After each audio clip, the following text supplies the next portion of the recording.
Welcome to a special installment of The Truth in His Heart from Artscape 40.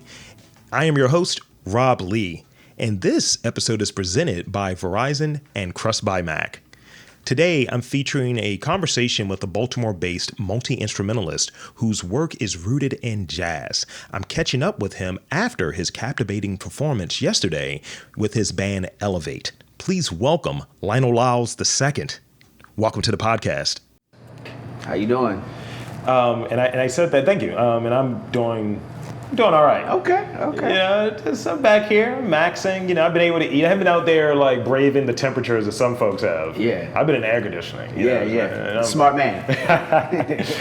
So, before we get too deep into the conversation, I want to give you the space and the opportunity to introduce yourself. And in it, if you could share with us one of your earliest summer creative memories. Like, we have these festivals like Artscape, we have art shows, we have music festivals, all of these different things that happen during the summer, and it's like a good cachet of memories during that time. So if you could start with introducing yourself and then we're going to the memory. Wow. Okay. Yeah. You got me digging in the crates early. Well, thank you for the intro. My name is Lionel Lyles II, and I'm a native, wasn't born in Baltimore, but I grew up here, so I called myself native, and I was here. I moved here when I was 2. Yeah. And so saxophonist, multi-instrumentalist in the area, East Coast. I've been around the world a couple times. So you asked me about an early summertime memory. Yeah. I want to say my first experience, I think, really on a high level, it was probably 2003. Sure. I want to say I started playing professionally in 2000. So during this time, like I said, I'm a multi-instrumentalist, so my main instrument is saxophone. But at this time I was playing trombone very heavy. And I used to play with this group called Fertile Ground, and was playing trombone in that group, and I want to say we did Afram.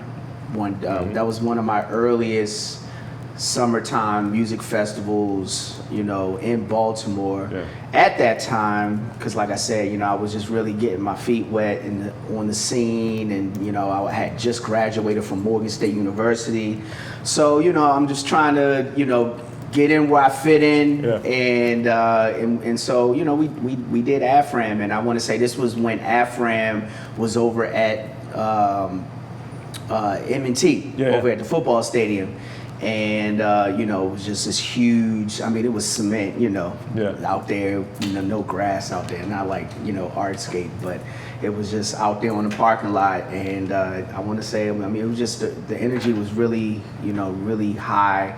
And really enjoyed myself that evening. And what made it special was, like I said, it was my first time really being on a large stage. Yeah. I've done, the restaurant scene, I've done, the private small gigs, but when it comes to, these, stages where, you're gonna thousands of people are gonna see you.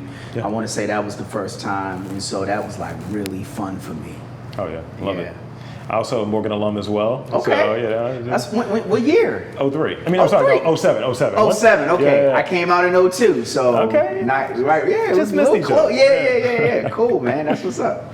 So, and thank you for sharing that memory. Yeah. That's cool. And there's something I definitely want to ask you before moving to this next question. Yeah. I read this in your email signature, and correct me if I'm wrong here, but it's positive energy activates constant elevation. Yes. That made me curious. Yeah. How does that philosophy show up in your work? Well, I think it's a good philosophy. We dropping jewels here. I try to always be positive. Yeah. I believe in energy.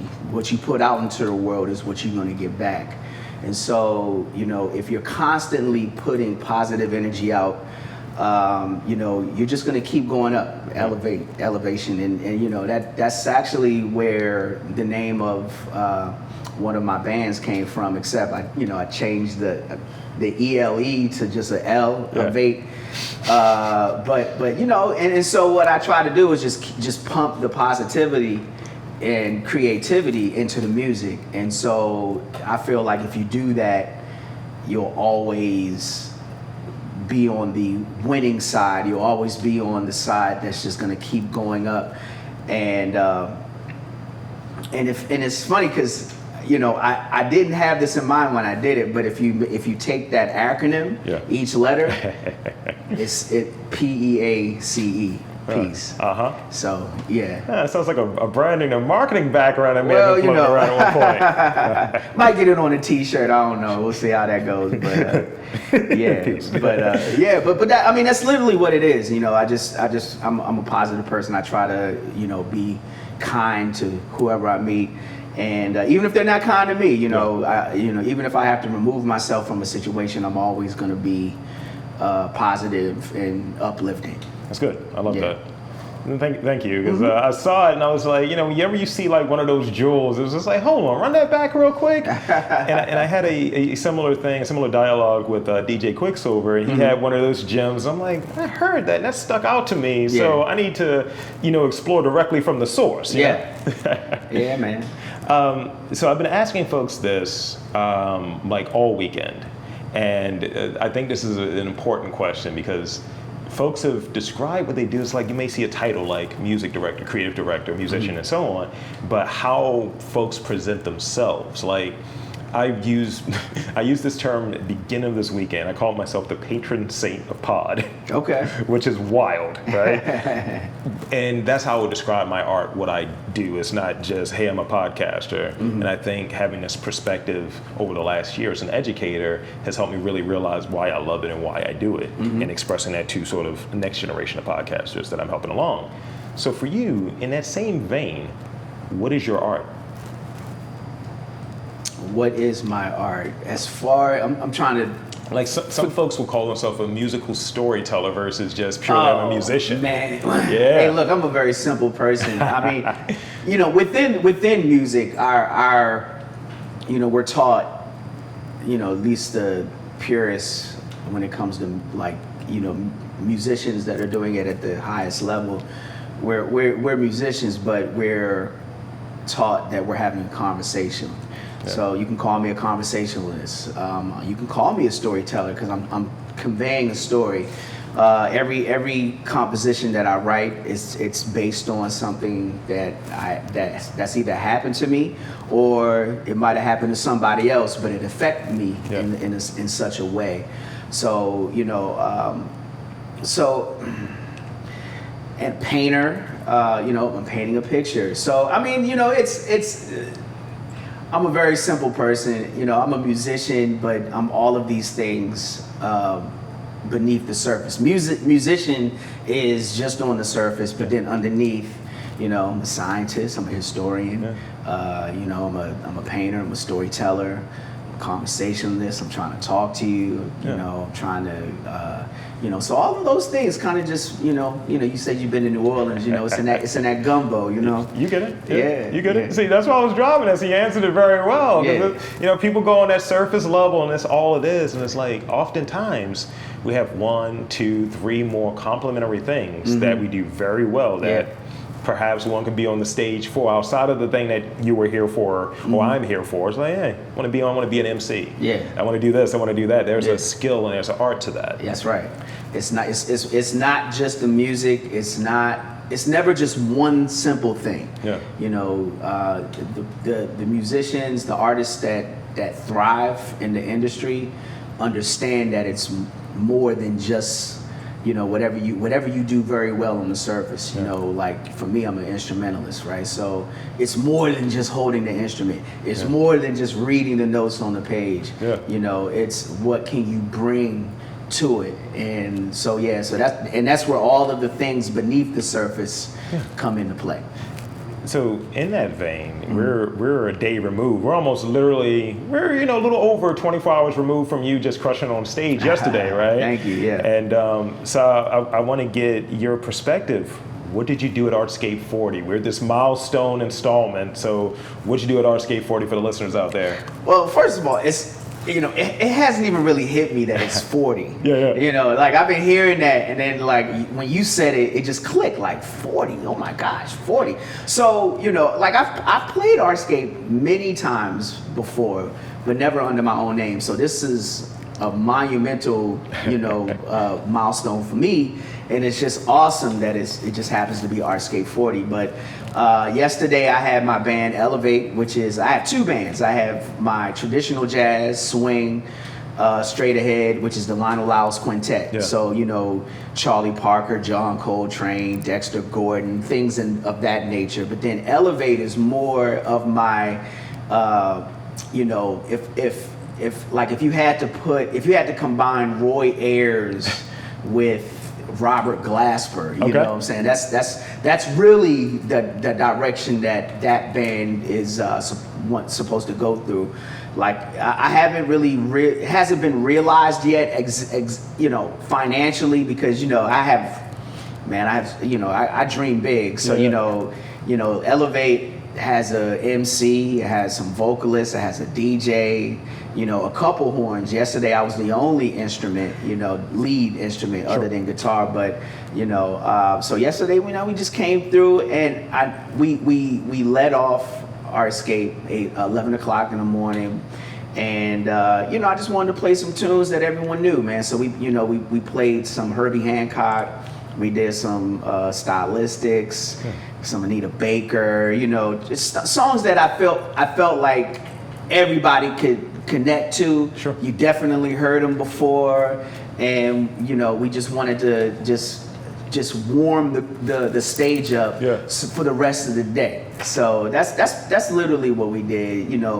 But everything is always grounded. Even though I said hip hop and neo soul and R&B and stuff like that, everything is always grounded in jazz. So it's always going to come from that jazz point of view. Yeah. But we're just going to put a different vibe on it, as we say in the music world, putting a different vibe on it. I love that. Yeah. So, and you touched on it a moment ago, like this isn't the first time you've been on a stage. This is one of those milestone years, but not the first time. How does performing on that Artscape like stage, and even this one being the main stage, like how does that like feel like special compared to like sort of other events, and even being a person that calls Baltimore home, you're performing in front of like your maybe your neighbors, maybe your friends, people like, man, I know him. And that definitely happened yesterday. I mean, it's special because everybody can't do it. That's number one. It wouldn't be special if anybody could just get up on that stage and do what they, and do anything. So, I've worked very hard to get there. So yesterday was very special because, like I said, it was my first time with my name on the marquee,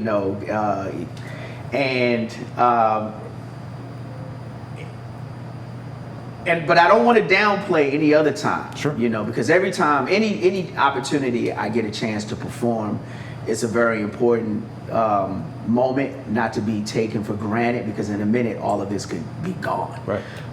So I don't want to downplay anything else I've ever done, anything else I've ever done with somebody else. But yesterday was very special, just for the simple fact that it was my band, and I could put it together. I could rehearse the ensemble. I could talk to the crowd, and and in a way that I've never been able to before on that type of stage. Now, if you've ever seen one of my shows, I'm very vocal. I talk to the crowd. I always say, I'm performing for you, but I'm performing with you. So, I always let the crowd know I need your energy just as much as you need ours. So, I try to make it an experience. And yesterday was one of those days where it was a very positive experience. It was early in the morning, but those people that were there, and people came in as the hour went on. But so that in itself made it special too. Just having people come in that may have never had an opportunity to hear what I can do.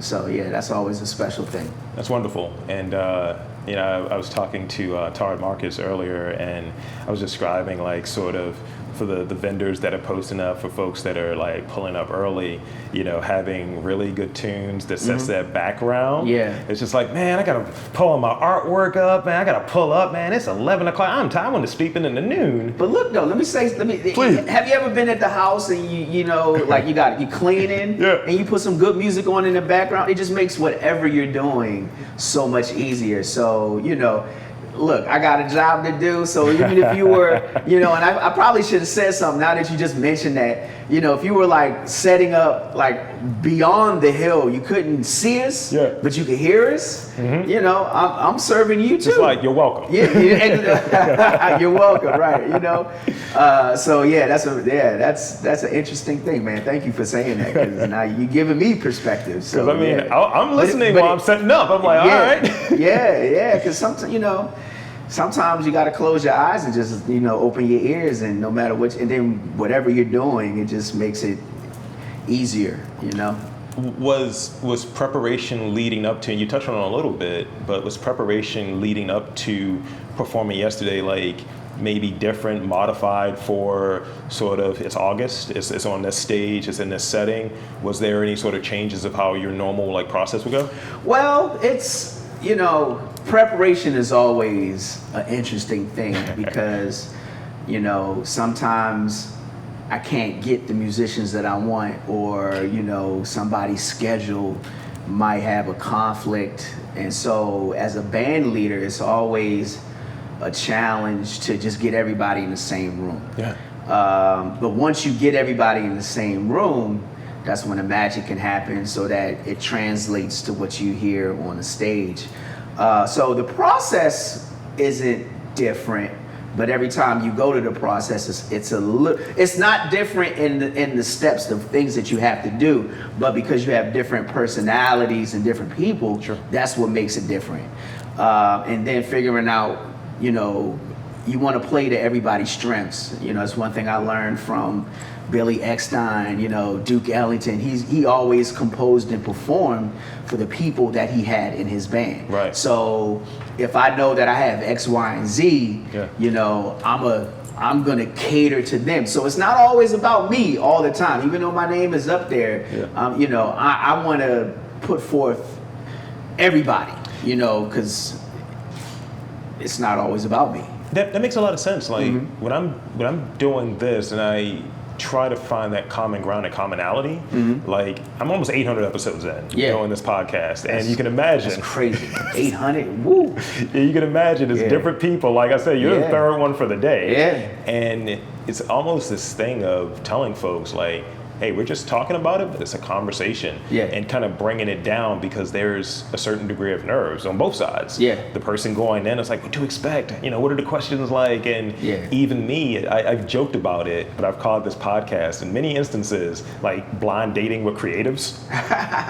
And you're trying to figure it out. No bell, no balloon. I like that. But it's definitely trying to figure out like what is the person's strengths. And as I said to Todd earlier, because that was the most recent one I did prior to this, was like, I'm starting to improvise, and oftentimes I'm sending the questions over, but when I feel like it starts to feel a little scripted, it's like I'm losing something in it, so time to go left. So it's funny that you say that, because you're doing exactly what I do, improvising. Trying.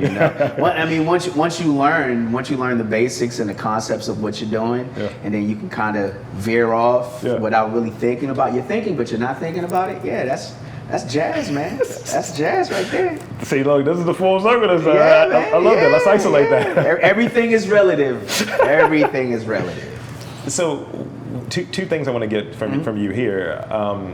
This first one goes, from your perspective, like, there's a collaboration piece. And I think that's very evident here in Artscape and with a lot of the creatives and artists in Baltimore, right?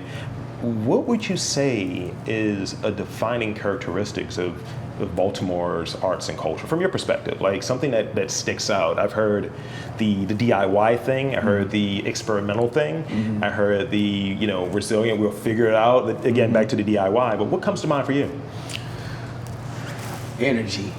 That's always been the number one thing. Now, look, Baltimore, there's so much talent here, raw talent, refined talent, but no matter the talent, it's intense. Look, I've been around the world. Look, I've been in, like, for instance, I want to say in 2013, I was in Venice, Italy, and I was sitting in a green room with a band from Poland. Yeah, just Poland. And just being over there, yeah, where are you from? Baltimore. Yeah. They knew. They knew. Yeah. You know what I'm saying? And so, like, no matter where I go and I can say where I'm from, it's always this level of energy that they expect. And not only do they expect, they've experienced it, and it's what they know. Yeah. And that's a cool thing. It is raw, you know. Some you know, some of us control it better than others, but it's raw, and that's a start. And you know, and through, I think, just the state of Baltimore, I think I believe that's what gives Baltimore that edge. If you want to get a little deeper than just the music, just how we navigate this city, and then we take our experiences and we pour it into what we're being creative. And it doesn't even matter. It doesn't even have to be music. It could be art. It could be architecture. It's just a certain level of, like, I'm here. Yeah. I'm in your face. You know what I'm saying? And it's almost like I can't go back. You ever heard of that before? It's like, you know, like in basketball, like cats that come in the league, you know, man, he playing like he ain't trying to go back. You know what I'm saying? And that's how I feel like that's how a lot of Baltimoreans that are creative are. Because, you know, we're trying to pour so much of ourselves into our art. We're not trying to go back. We're trying to bring people with us. We bringing the city with us. But it's just that level of energy that I feel that, you know, it's you know, I've been to Philly. It's not quite the same. And as intense as New York is, it's not quite the same. Delaware is not quite the same. I lived in Miami for a while. It's not quite the same. You know, New Orleans, not quite the same. Cali, Chicago, it's no place like Baltimore. Not to say that these other cities don't do what they do, because they do. You know, but you know, Baltimore definitely has a place at the table when it comes to the level of respect and just the musicianship and the artistry that we bring to the table. If we're serious. That's a good distinction there. And I agree with that sentiment where, you know, when I go to these other cities, many that you mentioned, I'm looking for that Baltimore-ism of it. And I'm looking for it there, and it's like, I get it. I see when people are doing their thing. And I see sort of we're here for the same creative intent. And folks will ask me, and they try to pin it to another place. Especially if I go to, like, Philly, if I go to New Orleans or something, I'm doing interviews. Where are you from, bro? I'm from Baltimore. Because it sticks out. And it's like it just oozes off of you. And it's not even something that you deliberately do. You just walk in the room like that. You know, you're like, you know, your light shines bright. It's a certain aura that's popping off. You know. That they're not quite sure how to pin it down. It's like, you don't seem like you're from here. And even here at time, they're like, you're not from Baltimore, because I don't have the accent, right? And I was just like, look, man, it's fine, but it's sort of your point, that realism, that authenticity, that's sort of in your face. And I think with opportunities like Artscape and being able to be on that stage and see people who your peers are and who, like, people you look up to are, and even people who are like headliners who are like legends outside of here, potentially being on that stage, you're like, I gotta show out a little bit. I think that's a piece of it. You know, you're like, I can't mail this one in now. I gotta really gas it up a little bit. You know, my people are watching. Right, exactly. That part too. You know. So since Artscape has this eclectic mix of musicians, like, you know, I've seen everything from like house to hip hop, neo soul, and of course jazz. Talk a bit about sort of having, jazz reflected, especially I've seen a lot today, how has that been from your vantage point as far as like having this stay really, focused on that genre specifically for like the local jazz community artists getting those opportunities to be out there on the stage and doing their thing?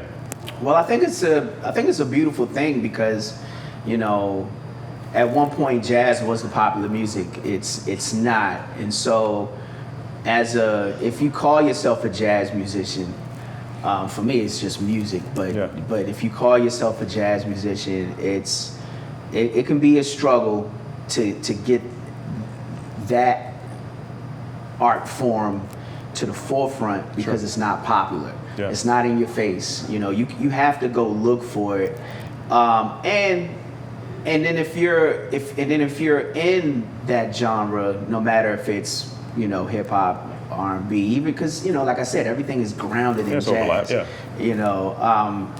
You have to be sensitive to the intellectual and the emotional side of it, and so it can be a challenge for that to be pushed forward. So for Artscape to really focus on it to a degree, as far as like getting different lanes in jazz or whatever to perform, it's a beautiful thing because it's something that the people don't necessarily get a chance to hear every day. And I always tell a lot of my young musicians that are just getting into the game, that's trying to figure out how to go out and network, that whole side of it. I always try to tell them that. Lost my train of thought. I try to tell them that you just have to keep an open mind and open heart and work hard. Work. Don't put the next person down, but work harder than the next person. Yeah. If you think somebody's up at 1 o'clock in the morning, you stay up till 2. Yeah. You know what I'm saying? So that you can be the best musician that you can. So when these opportunities like Artscape come about, you're ready for it, and then support everybody. Yeah. Go out and listen, and just like I said, positive energy activates constant elevation. You know what I'm saying? You put that energy out amongst your colleagues, and you can't go nowhere but. Yeah, like that's the intent in all of this that I do, and I mentioned the number earlier. It's always there. Mm-hmm. It's like the intent is this. I can't say that every interview is going to be this. Every interview is going to be 40 minutes, or every interview is going to have sort of these questions in it. But the intent is consistent in each one, and always trying to be better. And as you touched on a moment ago there, where when that opportunity came, and I was just like, Rock, can you do this? Yeah. I was like, sure, yeah. This is what I need, because you have a system in mind of how you're going to go about it to achieve that goal, and you're ready. It's not like, oh man, let me figure it out. I'll see if I can. It's like, no, I'm ready to go. Yeah, stay ready so you don't have to get ready. 100%. Yeah. So I got one last sort of request before I move into rapid fire questions, because even you're going to get the rapid fire questions. Here we go. So this is the last sort of request that I have. Sort of like final thoughts, since this is like the last day of Artscape 40. Any final thoughts, insights that you have on this year, or any final things you want to say about Artscape 40? Well, I think I think it's a success. Yeah. I'm really looking forward to Artscape 41. The weather kind of rained on, kind of tore it down, because I think Shaka got rained out on Friday. Sheila E got rained out yesterday. Hopefully, it's supposed to rain again a little bit today, but hopefully it's gonna, not rain enough to shut it down again. But, that means we're doing something right. Mm-hmm. And I really like the direction of the people that are putting Artscape together, because you're only as good as the people who are leading and preparing. And you can get all the musicians and artists, and you can get all these people in to come, but if it's not prepared and planned properly, then it's not going to mean anything. So I really like the leadership now. I really like what's going on behind the scenes. I really like how they're treating the musicians and the artists, you know, before and even after they perform. Yeah. Which is, you know, I've been in some places, man, where, you know, it's like you walk in, go play. All right, then you get off the stage, all right, get out of here. You know what I'm saying? And so, you know, Artscape really has exceeded my expectations when it comes to just hospitality and just the warmth of just understanding that art is here. And so I can't wait to see what we do next year and who comes, and hopefully, you know, the weather will be a little bit more kind to us, and you know, so I'm just happy to be a part of it this year, and hopefully this won't be my last time. That's great. Yeah. Thank you. So I got 3 rapid fire questions for you. The first one, I asked this is like a throwback question from those jazz interviews I was doing. Okay. What is your favorite jazz-related like slang or saying? I've heard it a few times. So, look, man. Come on. Cats. Everyone says cats. I always say it. I ain't gonna lie. Yeah, man. Like that's a smooth cat right there. These young cats, man. Yeah, these jazz cats. You know, I don't even know where I picked that up. It's like, you know, it's like when you go back and you watch a lot of the old videos, and you know, Miles Davis, you know, just the lingo, and it's worse, you know. But I think that's the one word that I really picked up, and you know, even at my age now, I still say it, and people be like, "Cats, what?" Hey, I'm a musician, you know. Sorry, it's undefeated. I can't. And you've heard it. You're familiar. Yes, I have. What has been the Artscape highlight? So Artscape 40 highlight for you? Was performance for me. Easy. I mean, I can appreciate everybody's artistry. I can appreciate what everyone is bringing to the table, and I love it. And I'm at the point in my career where I enjoy listening a little bit more than I do playing. You know, there was a time where if I wasn't playing, I couldn't be in the room because I wanted to play that bad. But now, you know, I enjoy listening. So I've enjoyed every artist that I've heard at Artscape, but I would say the highlight for me is just the fact that I had an opportunity to be a part of it, lead it off yesterday, and just, you know, put forth my best, you know, show, put my best foot forward. And you know, if there's only one person that walks away from Artscape that didn't know who Lionel Lyles was, maybe you know now, and you'll follow me. So that's the biggest highlight for me. I love it. It's something really important and special about being able to open up a day, setting the tone, and something about closing everything down. You know, wrapping it up. And so this is the last question that I got for you, but it's really more of a request, more of a full circle of it all. Okay. Could you tell us one more time what peace is? What peace is? Yeah. Positive energy activates constant elevation. Thank you so much. Yes, sir. So these final moments, I want to thank you for one. And two, I want to give you the opportunity to tell folks where to check you out on the socials. Okay, so my website, www.llqmusic.com. I'm on Facebook, the Lionel Lyles Quintet, L-Avate, two different band pages. Hit that like. You can reach me directly, Lionel Lyles II on Facebook. LLQ Music. See, I always say, if you can remember LLQ Music, you can pretty much just put that into any social media platform and you'll find me. Instagram. I'm the director of jazz at Morgan State, and so we have, you know, on Instagram you can find me over at Morgan Jazz 1700. Love it. So you can find me there. Just Google me, you know what I'm saying? I hate saying that too. I hate saying that, but no, for real. At LLQ Music, and you can always find me.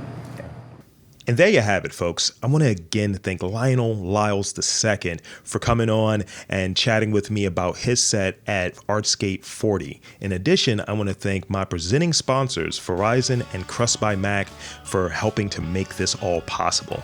And for Lionel Lyles, Crust by Mac, and Verizon, I'm Rob Lee, saying that there's art, culture, and community in and around your neck of the woods. You've just got to look for it.